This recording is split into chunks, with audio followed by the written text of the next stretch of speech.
The Gulf of Oman plays host to the largest and thickest dead zone in the world, but scientists have struggled to study it intensively due to piracy and geopolitical tensions in the region. Now, thanks to an alleviation in regional conflict, scientists have finally been able to use remote-controlled submarines to reveal the full extent of the area's dead zone. The data has revealed that this particular dead zone is about the size of the U.S. state of Florida, and it's still growing. Dead zones, or oxygen minimum zones, OMZs, are areas largely devoid of oxygen, and in the ocean, they are naturally occurring between 200 and 800 meters deep. The new research has confirmed that the largest OMZ in the world is located in the Gulf of Oman, which is actually a strait, bordered by Iran, Pakistan, Oman, and the UAE, encompassing almost the entire 165,000 square kilometers, 63,700 square miles, that make up the ocean region. But this isn't all the study found. Using 2 submarines in combination with computer simulations,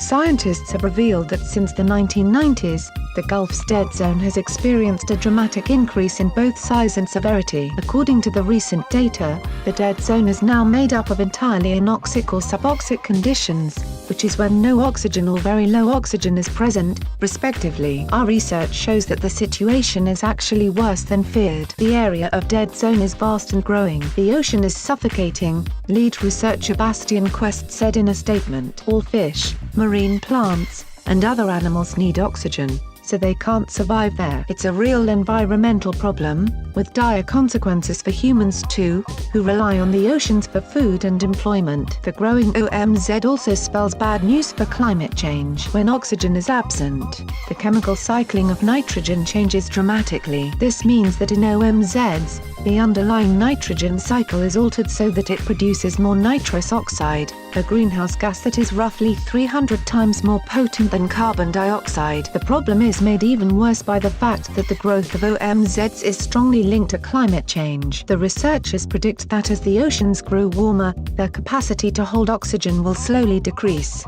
and these dead zones will continue to spread. There are a number of things that could have contributed to the shift, the most major of which is very much tied to climate change, said Quest, a marine biogeochemist from the University of East Anglia's School of Environmental Sciences. The oxygen levels are determined by the balance of oxygen supply from the atmosphere, mixed in by waves, eddies, and just general energetic mixing near the surface, and oxygen loss, primarily the oxygen being breathed by bacteria living on and eating sinking decomposing organic matter. The situation will only be exacerbated by fertilizer and sewage running off the land and into the seas. Increase in land use, larger cities, and increased pollution will also lead to more nutrients, such as nitrogen and phosphorus, entering the water, which promotes more algae that later sink and get consumed by the bacteria, said Quest. It's an incredibly intricate system with many moving parts, he added. Using computer simulations of ocean oxygen, the study predicts a decrease in oxygen over the next century and growing OMZs around the world. The next step for Quest and his team is to figure out whether this is due to the overall supply of oxygen decreasing, or an increased consumption of oxygen in the region. Another interesting question is, now that the Gulf of Oman is clearly consuming oxygen faster than it is replenished, how much of that is exported to the Arabian Sea and making the wider Arabian Sea OMZ extend and grow even more? He asked. Share this video with your friends and family. Like and share this video on Facebook and Twitter if you agree. Don't forget to support this channel by clicking on the donation link down below and subscribing so you never miss any of our trending reports. What do you think about this video? Scroll down to comment below. Now, if you are seeking the latest trends in fashion, and electronics and gifts and more at the best prices, please feel free to visit www.atthesmall.com. Once again, that is www.atthesmall.com.